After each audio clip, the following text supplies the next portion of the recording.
Assalamualaikum warahmatullahi wabarakatuh. Perkenalkan, nama saya Alia Cahyaningrum. Perkenalkan, nama saya Nona Hayatin. Perkenalkan, nama saya Ami Muzdalifah. Baik, kami dari kelompok 11 mengenai materi motivasi belajar. Di sini kami akan mencoba sedikit mengulas tentang apa sih motivasi belajar dan bagaimana cara menemukan motivasi dalam belajar. Apa sih yang dimaksud dengan motivasi belajar? Motivasi belajar adalah sebagai daya penggerak psikis dalam diri seseorang untuk dapat melakukan kegiatan belajar, mengajar, keterampilan, serta pengalaman. Motivasi belajar dalam diri seseorang akan menimbulkan gairah atau meningkatkan semangat dalam belajar. Motivasi belajar mengandung usaha untuk mencapai tujuan belajar, yaitu pemahaman materi dan pengembangan belajar. Nah, di sini saya akan menyebutkan beberapa upaya menumbuhkan motivasi belajar. Yang pertama, menjelaskan tujuan pembelajaran. Yang kedua, memberikan hadiah atau reward. Yang ketiga, memunculkan kompetisi. Yang keempat, memberikan pujian. Yang kelima, membentuk kebiasaan belajar yang baik. Yang keenam, membuat metode pembelajaran yang bervariasi. Yang ketujuh, menggunakan metode yang sesuai dengan tujuan belajar. Dan yang Di sini saya akan melanjutkan materi dari Saudari Alia. Fungsi motivasi belajar.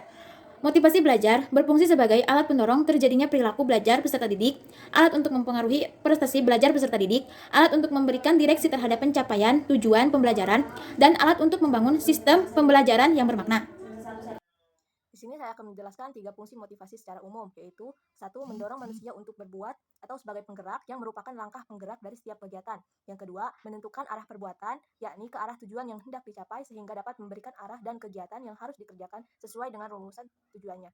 Yang ketiga, menyeleksi perbuatan, yakni menentukan perbuatan-perbuatan yang harus dikerjakan yang serasi guna mencapai tujuan dengan menyisihkan perbuatan-perbuatan yang tidak bermanfaat bagi tujuan tersebut. Selanjutnya adalah faktor-faktor yang mempengaruhi motivasi dalam belajar menurut Dimyati dan Mujiono, yakni yang pertama, cita-cita atau aspirasi siswa, yang kedua, kemauan siswa, yang ketiga, kondisi siswa, yang keempat, kondisi lingkungan siswa, yang kelima, unsur-unsur dinamis dalam kegiatan pembelajaran siswa. Di sini saya akan melanjutkan materi dari Saudari Ami Musdalifah. Faktor internal. Faktor internal dibagi menjadi faktor fisiologis.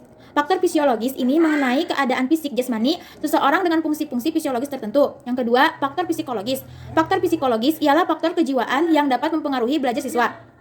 Dan faktor eksternal. Faktor eksternal dibagi menjadi dua. Yang pertama, faktor sosial. Faktor sosial ini merupakan faktor yang berasal dari sesama manusia, misalnya guru, orang tua, keluarga, ataupun masyarakat. Yang kedua, faktor non-sosial. Faktor non-sosial merupakan faktor yang berasal dari benda-benda yang berada di sekitar diri siswa, misalnya peralatan belajar, alat peraga, ruang belajar, keadaan iklim, suhu, udara, dan sekitarnya.